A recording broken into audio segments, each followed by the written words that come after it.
Olá pessoal, tudo bem? Aqui é Samuel Possebon, editor da Teletime, e a gente está de volta com mais um episódio do nosso Boletim Teletime, nosso podcast diário com as principais notícias do mercado de telecomunicações, hoje trazendo para vocês os fatos e as análises que foram destaques na Teletime nessa terça-feira, dia 12 de agosto de 2025. A gente vai fazer um boletim hoje um pouquinho mais resumido, porque a gente está numa situação logística aqui um pouco mais complexa. Essa semana, como eu já falei para vocês, a gente tem o Mais TV Fórum, nosso evento que acontece agora nessa quarta e quinta-feira, o que me coloca numa situação aqui um pouco mais difícil de poder produzir esse podcast para vocês. Mas eu não queria deixar de destacar algumas coisas importantes que a gente está trazendo no noticiário de hoje. A primeira delas é uma análise em primeira mão que a gente fez da proposta que a área técnica da agência está fazendo com relação ao chamado regulamento dos usuários de redes de telecomunicações. É o regulamento que vem depois de todo o processo de tomada de subsídios que a Anatel fez ao longo dos últimos 2 anos, para tentar chegar a uma regulamentação que de alguma maneira permita a agência ocupar o espaço que hoje falta na regulação entre as empresas de telecomunicações e as empresas que utilizam a infraestrutura de telecomunicações.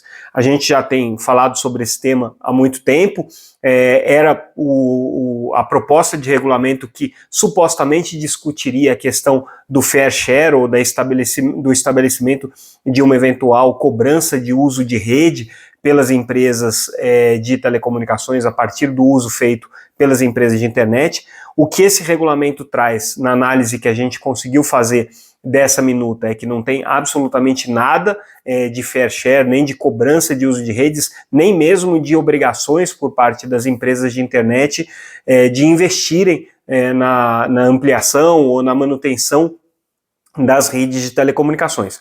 Mas elas têm sim responsabilidades com relação a determinados indicadores, a determinados princípios do funcionamento da rede. Isso é estabelecido num documento que é chamado Políticas de Uso das Redes de Telecomunicações, que cada operadora de telecomunicações tem que estabelecer e que é aprovado pela Anatel. Então a proposta é que essa política seja ratificada pela agência e tem que ser cumprida por todo mundo. E aí a Anatel coloca uma série de obrigações, tanto na prestação de informações para a agência, no oferecimento de dados para a Anatel poder fazer a regulação desse mercado, como também obrigações por parte das empresas de internet de cumprimento dessas políticas de uso das redes de telecomunicações. Então, na prática, o que esse regulamento que a Anatel está preparando e que ainda tem que passar por um processo de consulta pública, o conselho diretor da agência ainda tem que discutir isso acabou de subir para o conselho da Anatel, nesse momento está sob a relatoria da conselheira substituta Cristiana Camarati, mas pode mudar inclusive essa relatoria agora com a entrada dos novos conselheiros na agência.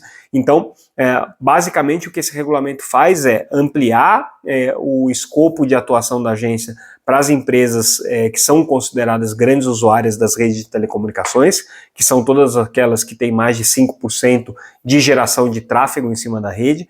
Aumenta também a carga regulatória para as operadoras de telecomunicações, que vão ter que, principalmente aquelas de poder de mercado significativo, vão ter que participar desse processo de acompanhamento do desempenho das redes de telecomunicações. Cria a obrigação de que as empresas usuárias das redes informem qualquer tipo de evento que vá criar um impacto mais excessivo. Tem algumas margens de negociação que estão colocadas ali, como a possibilidade de pactuação do acesso às redes de telecomunicações para prestação de serviços de valor adicionado. Então isso aí pode dar margem para uma negociação, mas de uma maneira direta, a regulamentação não prevê nenhuma cobrança, pelo menos por enquanto, né? A não ser que o Conselho mude isso, mas não prevê a possibilidade de nenhuma cobrança pelo uso de rede, não prevê a possibilidade de nenhum tipo de obrigação de investimento, mas amplia, sim, de maneira bem significativa o escopo da atuação, a amplitude da atuação da Anatel com relação às empresas de internet. Então essa aí é uma novidade importante que esse regulamento deve trazer. A matéria ali detalha bem o que a gente pode esperar. Outra notícia que a gente traz é com relação às sabatinas dos conselheiros da Anatel. Nessa terça-feira foram designados os relatores das duas matérias, tanto do relatório referente ao indicado Otávio Pieranti, quanto com relação ao relatório do indicado Vitor de Holanda, né, são os dois nomes que estão aí colocados para ocupar o conselho diretor da Anatel. A gente apurou que os relatórios dos dois senadores que estão relatando a matéria, no caso do Otávio Pieranti, é o senador Eduardo Gomes, do PL de Tocantins, e no caso do Edson de Holanda, é o senador Everton, do PDT no Maranhão. Nos dois casos, os relatórios são positivos para aprovação, ou seja, não deve ter nenhuma surpresa.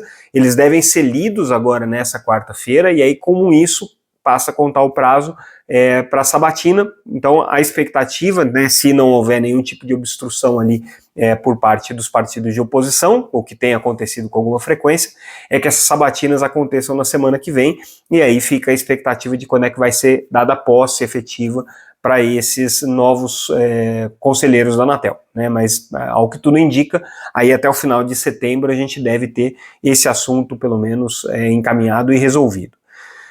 A gente também traz a notícia com relação aos leilões reversos que foram feitos com recursos da EAD, que é a entidade administradora do processo de digitalização da TV, mas esse nome não importa mais. O que importa é que a EAD hoje, que foi a entidade criada no leilão da faixa de 700 MHz e que tinha uma série de obrigações ali a cumprir, hoje está cumprindo basicamente obrigações com relação ao setor de telecomunicações no que diz respeito à conectividade em localidades que ainda não têm serviços móveis, e tinha 250 milhões de reais para serem aplicados ainda nesses projetos.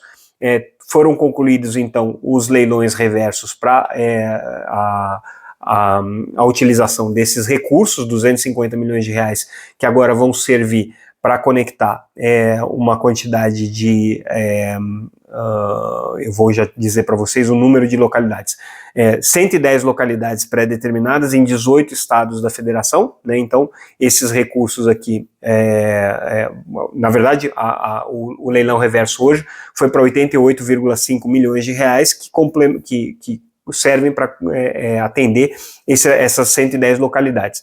Os 250 milhões de reais é o total dos 3 leilões reversos que foram realizados, né?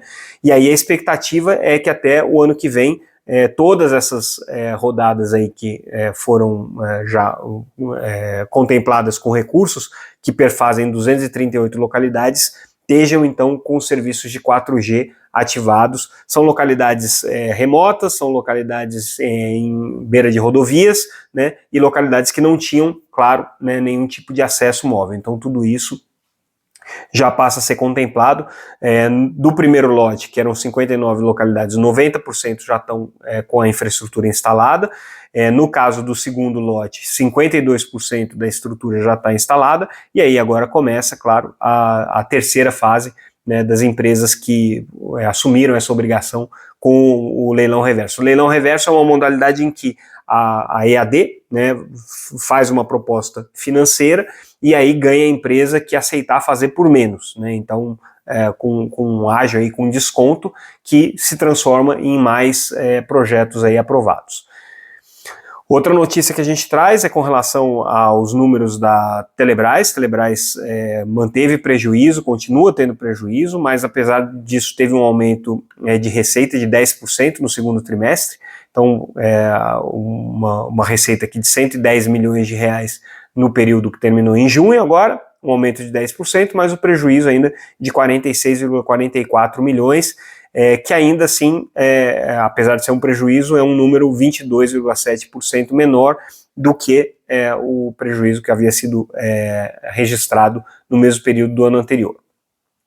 A gente também traz dados aqui do balanço da Brisanet. Brisanet, da mesma maneira, teve um crescimento de receita, porém o resultado da empresa piorou um pouco. Ela teve uma redução de 65,5% no lucro líquido, que agora ficou em 6,2 milhões de reais no segundo trimestre. um aumento de 18% na receita, que agora chegou ao número de 410 milhões de reais, do ponto de vista de resultado financeiro, a empresa teve um lucro, né, como eu disse, de 6,2 milhões de reais, e o resultado da empresa melhorou um pouco, né, em relação ao ano passado, mas ainda assim houve uma queda no trimestre. A dívida bruta da empresa subiu, foi para 2 bilhões de reais, o que significa uma alta de 1,8% em relação ao período de dezembro do ano passado, e a dívida líquida está em 1,66 milhões de reais. O número que interessa aqui para os analistas é o indicador de alavancagem, que é a dívida líquida sobre EBITDA, que hoje está em 2,44 contra 1,54 vezes registrado no ano passado. Tá? Acabei de abrir uma garrafa de água aqui que me molhou todo aqui, mas vamos em frente. Outra notícia que a gente traz nessa terça-feira é com relação à pirataria de TV por assinatura, um dado impressionante aqui relatado pela Anatel, com relação à vulnerabilidade dos equipamentos que estão utilizados hoje para pirataria de TV a cabo, as chamadas TV Box, né, segundo a Anatel, hoje comportam uma espécie de ação maliciosa por parte das empresas que vendem essas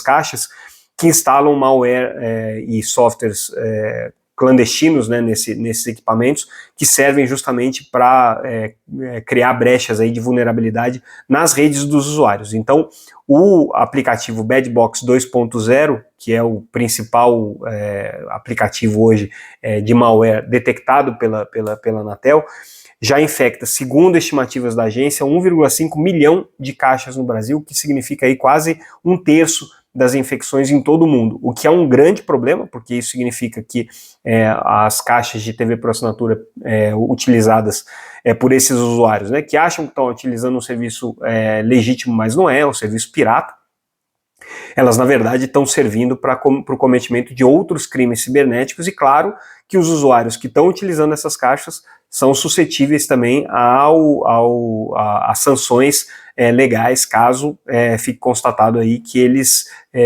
foram parte, né, dos esquemas clandestinos ou ilegais desenhados aí para o uso dessas caixas com esses aplicativos. Então, é um dado impressionante que só corrobora aí a importância do trabalho de combate à pirataria que a Anatel está fazendo. A gente também traz uma matéria sobre a questão do uso dos satélites da Starlink aqui no Brasil para conexão direta em dispositivos, o chamado Direct to Device, né? Muito se falou aí recentemente do lançamento desses serviços nos Estados Unidos, e que o Brasil não estaria contemplado, o Brasil não teria como operar os serviços e tudo mais. O que acontece aí, a informação que a Anatel traz, é que na verdade não houve sequer o pedido da Starlink para fazer o teste dos serviços na modalidade Direct to Device aqui no Brasil. A Anatel tem um modelo de sandbox regulatório, que é uma regra flexibilizada para esse tipo de serviço. Justamente a intenção da Anatel é testar esse tipo de serviço no Brasil e ver como é que a regulamentação brasileira se adapta ou não a esse tipo de inovação. Só que para isso as empresas precisam pedir, né, para testar esse serviço aqui. A Starlink não fez esse pedido, ela não tem nenhum tipo de autorização para testar esse serviço aqui, então assim, não adianta falar que o Brasil está proibindo a Starlink de testar esse tipo de serviço. A Starlink é que não manifestou, por enquanto, interesse de testar esse serviço aqui, lembrando que como a Starlink opera nas frequências das operadoras de telecomunicações, ela precisa necessariamente de um acordo com as operadoras de telecomunicações aqui no Brasil, ou ela tem que desenvolver um sistema que evite totalmente a interferência dos sinais dos satélites nos sinais terrestres. De qualquer maneira, para fazer qualquer uma dessas coisas, ela precisa da autorização da Anatel, o que não foi pedido até o momento. Outra notícia que a gente traz é com relação à troca de comando aqui na operadora Aloha, ou Giga+. Saiu o Lorival Luz, deixou o cargo de CEO da empresa, não houve maiores explicações sobre por que ele está saindo. mas de qualquer maneira assume interinamente aqui o Felipe Matsunaga, que era o diretor financeiro e diretor de estratégias da Aloha, ou Giga+, né, como é o nome que eles utilizam aí no mercado. E aí a gente fecha o nosso boletim de hoje trazendo também a notícia com relação à expansão da constelação Kuiper da Amazon, que vai servir para banda larga via satélites no Brasil.